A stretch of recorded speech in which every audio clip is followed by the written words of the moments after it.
WhatsApp বা এবাদার কি অবস্থা সবার? আমরা যারা গডসে মাইনিং করেছি তাদের জন্য এই ভিডিওটি অনেক ইম্পর্টেন্ট। ফাইনালি গডস মাইনিংয়ে স্ন্যাপশটটা নেওয়া শুরু করে দিয়েছে। এখন অনেকের কোশ্চেন রয়েছে এই স্ন্যাপশটটা নিয়ে কবে শেষ হবে, অথবা গডসের টিজিই টোকেনগুলো আমরা কবে ক্লেম করতে পারবো, অথবা গডস থেকে আমরা কত টোকেন পেতে পারি, আর কারা কারা এখান থেকে টোকেন বেশি পাবেন। আমি এই সমস্ত আপডেটগুলো আজকে আপনাদের মাঝে শেয়ার করব। সো এইগুলো দেখার জন্য ফার্স্টে এইখানে আমাদের যে টেলিগ্রাম অ্যাপটা রয়েছে, টেলিগ্রাম অ্যাপটা ওপেন করব, টেলিগ্রামে সার্চ করব গডস লিখে। সো গডসের কিন্তু এরকম সাইট চলে আসবে। যেহেতু গডস কিন্তু আমাদের অফিসিয়ালভাবে একটি আপডেট দিয়েছে, তাদের আমাদের কিন্তু যে কমিউনিটি চ্যানেল রয়েছে সেইখানে আমরা চলে যাব। সো আমরা তাদের কমিউনিটি চ্যানেলে চলে আসছি, যেখানে প্রতিনিধি তারা আমাদের আপডেটগুলো শেয়ার করে থাকে। সো দেখতে পারবেন এইখানে তারা নতুন একটি আপডেট দিয়েছে স্ন্যাপশট নিয়ে। এখানে কিন্তু অনেক ইম্পর্টেন্ট কিছু আমাদেরকে ইনফরমেশন দিয়েছে। সো ফার্স্টে এখানে বলেছে স্ন্যাপশট স্টার্ট। এইটা কিন্তু আমাদের কিন্তু আজকে দুপুর 2টা থেকে কিন্তু স্ন্যাপশটটা কিন্তু শুরু করে দিয়েছে। আর এই স্ন্যাপশটটা শেষ হবে কবে, এইখানে কিন্তু তারা খুব সুন্দর করে কিন্তু বুঝিয়ে দিয়েছে। তো আপনাদেরকে আমি একদম শর্টকাটে বুঝিয়ে দিচ্ছি। The snapshot may take 2-3 day to complete. এখানে তারা আমাদেরকে বলেছে 2 থেকে 3 দিন আমাদের সময় লাগবে এই স্ন্যাপশটটা কমপ্লিট হতে। সো তারপরে কিন্তু আপনারা টোকেনগুলো কিন্তু ক্লেম করতে পারবেন। সো তারপর আরেকটা কিন্তু এখানে তারা আমাদেরকে ইনফরমেশন দিয়েছে।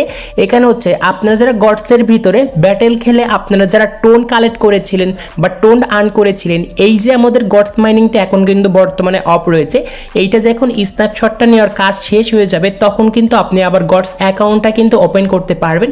তখন আপনার টোনগুলো কিন্তু আপনার সেই টোন কিপার অলরেডি নিতে পারবেন। সো এরা এমনটা কিন্তু জানিয়েছে। আর এই জিনিসগুলো আমরা ভালো করে বুঝতে এখন আমাদের যে গডস যে অ্যাকাউন্টটা রয়েছে সেই অ্যাকাউন্টের ভিতরে আমরা ওপেন করব। সো অ্যাকাউন্টে ওখানে আসার পর দেখতে পারবেন এইখানে কিন্তু আমাদের সামনে এরকম একটা ইন্টারফেস আসছে যে গডস জার্নিং। আর এইখানে আপনি কিন্তু ফুল ডিটেলস দেখতে পারবেন যে গডস মাইনিংয়ে কতজন আমাদের ইউজার ছিল, কতজন তারা এখান থেকে গেম প্লে করেছে, আর এইখানে যে টোন যে ট্রানজেকশন করার ব্যাপার রয়েছে, কতজন এখানে টোন ট্রানজেকশন করেছে, A to Z কিন্তু এখানে দিয়েছে। আর এর উপরে ডিপেন্ড করে আপনাকে কিন্তু তারা অ্যালোকেশন টোকেনগুলো কিন্তু দিবে। সো দেখতে পারবেন এখানে কিন্তু আমাদের 22.4+ মিলিয়ন লোক কিন্তু আমাদের এই গডস মাইনিংয়ে কিন্তু জয়েন হয়ে রয়েছে। সো তারপরে এখানে দেখতে পারবেন আমাদের 1.9+ বিলিয়ন লোক কিন্তু তাদের যে গেমসের যে ব্যাটেলগুলো ছিল সেইগুলো কিন্তু প্লে করেছে। আর এই যে টোন ট্রানজেকশন, সেই টোন ট্রানজেকশনের ব্যাপারটা কিন্তু এখানে মাত্র 10,000+ লোক কিন্তু টোন ট্রানজেকশন করেছিল। যারা যারা টোন ট্রানজেকশন করেছেন তারা কিন্তু এইখান থেকে টোকেন কিন্তু বেশি পাবেন, এইটা কিন্তু কনফার্ম। সো তারপরে নেক্সটে ক্লিক করবেন। তারপরে দেখতে পারবেন যে এখানে ইয়ারড্রপের বেশ কয়েকটি কিন্তু তাদের ক্রাইটেরিয়া ছিল, এবং এই যে আমাদের যেখানে রয়েছে গডস গ্রেটার, এইখানে কিন্তু জাস্ট একটা টসের একটা ব্যাপার ছিল।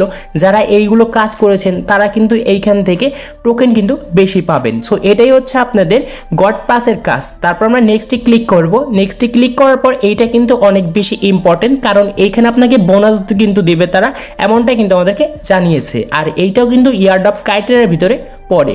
সো ফার্স্টে এখানে দেখতে পারবেন আমাদের কিন্তু ওই গডস অ্যাকাউন্টের যে এলিজিবল হয়েছিলাম আমরা ইয়ারড্রপের, ওই পাশে কিন্তু লেখা ছিল যেখানে আপনি কত নাম্বার র্যাঙ্কিংয়ে রয়েছেন। সো 1 নাম্বার র্যাঙ্কিংয়ে যারা থাকবে তারা কিন্তু এখান থেকে টোকেন যে রয়েছে সেই টোকেনগুলো কিন্তু অনেক বেশি পাবে। কিন্তু অবশ্যই আপনাকে যদি টোন ট্রানজেকশনটা করে থাকেন তাহলে আরও কিন্তু এক্সট্রা কিছু বোনাস পেয়ে যাবেন।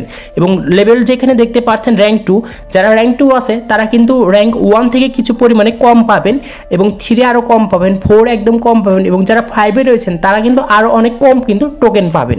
সো তারপর আমরা নেক্সটে আসব। নেক্সটে আসার পর এইখানের মধ্যে কিন্তু ইম্পর্টেন্ট কিছু ইনফরমেশন দিয়েছে। সেটা হচ্ছে এই যে গডসের যে টিজিই টোকেনগুলো রয়েছে এই টোকেনগুলো আমরা কবে ক্লেম করতে পারবো, অনেকজনই কিন্তু আমাকে কোশ্চেন করেছেন। সো এইখানে দেখতে পাচ্ছেন গডস ক্লেম 1 নভেম্বর 30। এখানে দেখতে পাচ্ছেন নভেম্বরের 30 তারিখে কিন্তু আমাদের যে গডসের যে এই টোকেনগুলো রয়েছে টিজিই টোকেন, এই টোকেনগুলো কিন্তু আমরা ক্লেম করতে পারবো। আর গডসের যে টোকেনগুলো রয়েছে এইগুলো কিন্তু লিস্টিং হবে ডিসেম্বর মাসে। অলরেডি তাদের যে পি মার্কেটটা ছিল সেই পি মার্কেটগুলো কিন্তু অনেকেই কিন্তু লঞ্চ হচ্ছে, এমনকি কুকয়েনের সাথে কিন্তু পি মার্কেটে কিন্তু তাদের টোকেনগুলো লঞ্চ করে দিয়েছে। যদি আপনার কুকয়েন থেকে থাকে তো আপনি তাকে স্পটে গিয়ে কিন্তু চেক করতে পারেন যে বর্তমানে তাদের টোকেন প্রাইস কেমন রয়েছে। সো আজকে এই ছিল ভিডিওটি ভালো লাগলে অবশ্যই লাইক করবেন, চ্যানেলে চ্যানেলটি সাবস্ক্রাইব করে পাশে থাকা বেল আইকনটি প্রেস করবেন।